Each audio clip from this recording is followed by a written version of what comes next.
Three podcasts we're going to talk about are called Limetown, The Black Tapes and Tanis. Beginning with Limetown. Limetown is a 6-episode short format podcast. So when I say short format, each episode is about 30 minutes or less long. It takes a form of an investigation being undertaken by a journalist into a incident that occurred at a isolated, idyllic, purpose-built town,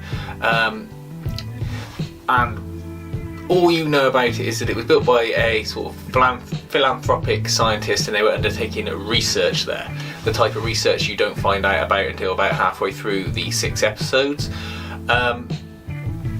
But it all ended in disaster, where there was a massive, what they called a panic, but really it was everyone started tearing each other to shreds, and then it was all hushed up and brushed over by the government. The podcast is good because it has 6 straight episodes, and the episodes are effectively long format interviews with people. You have a little bit of setup beforehand and a tiny little bit of epilogue at the end of each episode, if at all, and then you really have the main character interviewing the different people from the incident, and her story developing as they go. And what's good is it effectively gives this nice narration of people explaining where they are. You get a different character every time, and you get all the information you want. There's none of this ongoing mystery and ambiguity that you can get with a lot of these things. It's well worth listening if you just want something to take on holiday, or listen to in the car instead of the radio when you're driving to and from work, because each episode that's half an hour can just be taken down, listened to, and then you can move on to the next one, and you know there's an ending.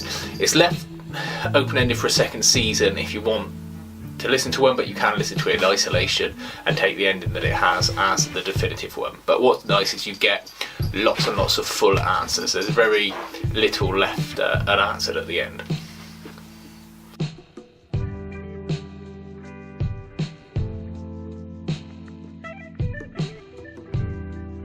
The Black Tapes is a podcast from Pacific Northwest Studios that is based in the Pacific Northwest of America, which to English people is the Seattle area, top left-hand side, lots of forests and rainy weather and that.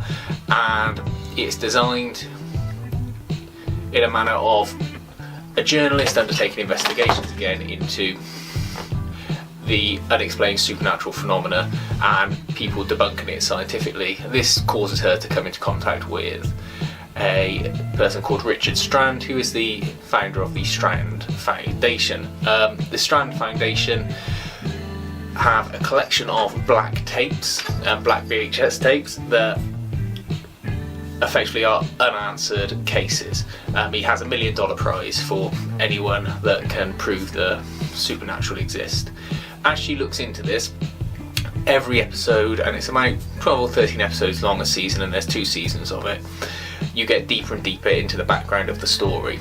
It's very, very slow going to start with, and it's only till about halfway through they start revealing things that pique your interest. And the good thing is those things revert back to the first few episodes, so it does tie in a little bit, but you've got to bear with it. The episodes are longer than the Limetown series, with each one being, say, from 30 minutes to an hour long, which is nice and good value if you want to be in for the long haul. And I said there's 2 seasons, and things do start picking up pace. Without giving out too many spoilers, it relates to her uncovering a potential satanic demon-based cult, and the possible opening of various gateways to hell and other dimensions that are going to cause demons to invade the world. It sort of has conclusions at the end of each series. I feel it's left with too many cliffhangers that shouldn't be cliffhangers. They should give a little more resolution to the answers. I don't know if that's because they're looking to just drag it on for as long as they can, or whether or not they have got an end goal in mind and they're trying to get to it and you'll get the answers later. I hope it's the latter, that they have planned out that it will last a certain number of seasons, because if they're just going to start tacking it on, that will soon become apparent in the next season. It's well acted, and this one jots around a bit more with different locations. It's not just one interview, they tie in lots of different bits, discussions with the producer, ethical questions about how they should gather evidence and that, and it's quite interesting to listen to and pass the time, and you do get involved with the characters.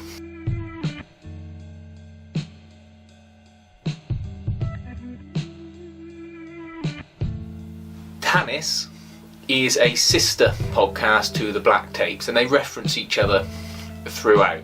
Tanis is based around another journalist from Pacific Northwest Studios, supposedly going to undertake an investigation into a urban myth called Tanis, which he doesn't know what it is to begin with. All he knows is it is something. It's often sometimes referred to as a fountain of youth, sometimes it's referred to as a number of other things. It could be aliens, it could be scientific, it could be gods. He doesn't know.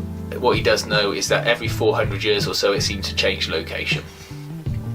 Tanis gives you all the same elements you get from the Black Tapes, the investigation and so on and so forth, but what it does is it gives you more firm answers.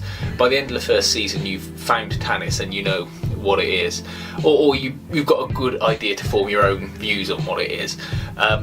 It's got, I wouldn't say it's got stronger characters, but it's got more clear back and forth between main characters, in that you've got the main character Nick, who is the journalist, and then you've got Mia Catnip, who is a hacker or cyber specialist that pops up and gives him information that she's managed to dig up. The only issue with that is that in the Black Tapes there's lots of issues about how they obtain evidence, and that the studio she works for don't like her doing this immorally, whereas in Tanis that he works for the same studios, but they seem quite content to pay this hacker to break the law and breach God knows how many security protocols to be able to get this information.